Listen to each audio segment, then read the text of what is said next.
हजरत अब्दुल्ला इब्न हुज़ाफा रज़ियल्लाहु ताला अन्हु साहबी रसूल हैं। आप जंग पर गए हुए हैं, रूम से जंग है और रूम उस वक्त की सुपर पावर समझी जाती थी। अब मुसलमानों की उनके साथ जंग हुई तो कुछ मुसलमान कैदी बन गए, काफिरों ने उनको कैदी बना लिया। कैदी बनकर वो रूम का जो बादशाह था उसके दरबार के अंदर पेश किए गए। उनमें हजरत अब्दुल्ला इब्न हुज़ैफा रज़ियल्लाहु ताला अन्हु, आप सरदार थे मुसलमानों के, ये भी कैदी बना लिए गए।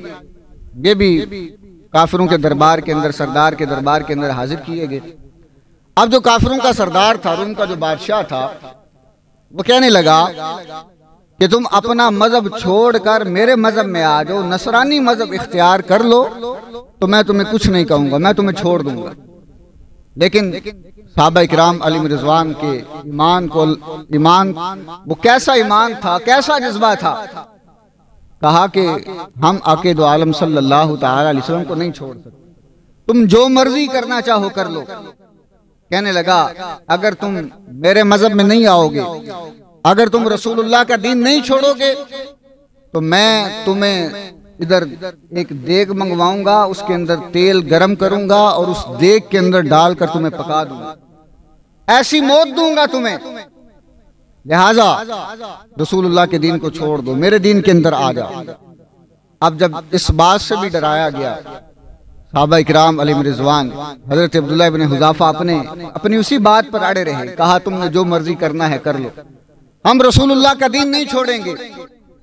अब उसने क्या किया, उसने उन्हीं कैदियों में से कैदी मंगाया, बुलाया और वहां लोगों के सामने, मजमे के सामने उस कैदी को उस देग के अंदर डाला।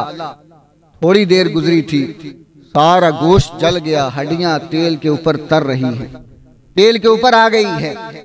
यानी लोगों के सामने इस तरह ऐसी मौत दी और ऐसी इबरत बनाई कि अब ये डर जाएंगे, अब ये रसूलुल्लाह का दीन छोड़ देंगे। फिर पूछा जनाब अब्दुल्ला इब्न हुज़ाफा से कि अब मैं तुमसे फिर सवाल करता हूं, अगर आप भी तुम्हारा जवाब नहीं के अंदर आया, तुम्हारा भी वही हाल होगा जो इस कैदी का हुआ है। जनाब अब्दुल्ला इब्न हुज़ाफा से फिर कहा कि तुम रसूलुल्लाह का दीन छोड़ दो, आओ मेरा नसरानी मजहब इख्तियार कर लो। जनाब अब्दुल्ला इब्न हुज़ाफा ने फिर नफी के अंदर जवाब दिया। अब बादशाह ने, उस रूमियों के सरदार ने उनको भी देग के अंदर डालने का हुक्म दिया। बादशाह का जो चेला था, खादिम था, वो जनाब अब्दुल्ला इब्न हुज़ाफा को पकड़ कर देग की तरफ ले जा रहा है। हजरत अब्दुल्ला इब्न हुज़ाफा की आंखों में आंसू आ गए, आंखों से आंसू निकल आए। उसने देखा कि आंखों में आंसू आ गए, शायद इनके दिल का इरादा बदल गया हो, शायद इनका दिल नरम पड़ गया हो। फिर अपने बादशाह के पास लेकर आता है, कहते हुजूर इनकी आंखों में आंसू आ गए हैं, शायद इनका इरादा बदल गया है, शायद ये अपनी बात से हट गए हैं। उस बादशाह ने जनाब अब्दुल्ला इब्न हुज़ाफा को फिर पूछा कि क्या वजह है, आंखों में आंसू क्यों आए हैं? खुदा की कसम सुनो जनाब अब्दुल्ला इब्न हुज़ाफा का जवाब।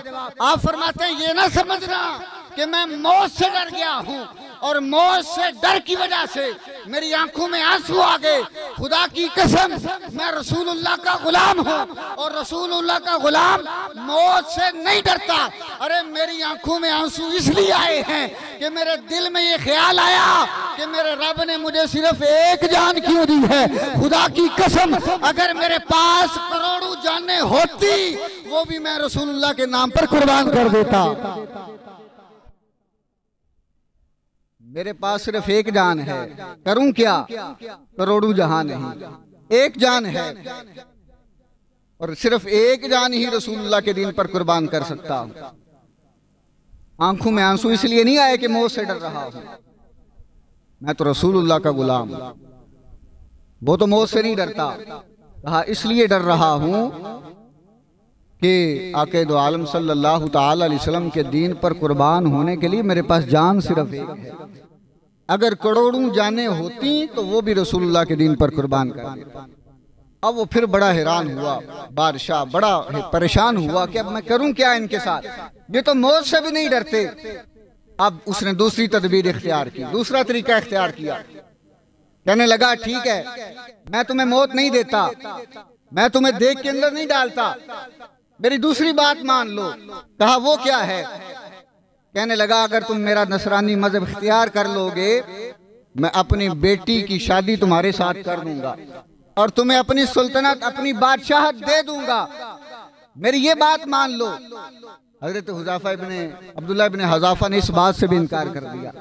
कहा मैं ये बात भी नहीं मान सकता। अब कहने लगा फिर मैं एक और तुम्हारे सामने सूरत रखता हूँ, वो तीसरी सूरत मान लोगे, मैं तुम्हें भी माफ कर दूंगा, तुम्हें भी छोड़ दूंगा और तुम्हारे साथ जितने कैदी बनाए गए हैं उन सबको छोड़ दूंगा। पूछा वो क्या है? कहा तुमने आना है सबके सामने, मेरे माथे पर बोसा देना है, मेरे माथे को चूमना है, बस ये इतना सा काम कर लो, मैं तुम्हें भी छोड़ दूंगा और तुम्हारे साथ जितने कैदी बनाए गए सबको छोड़ दूंगा।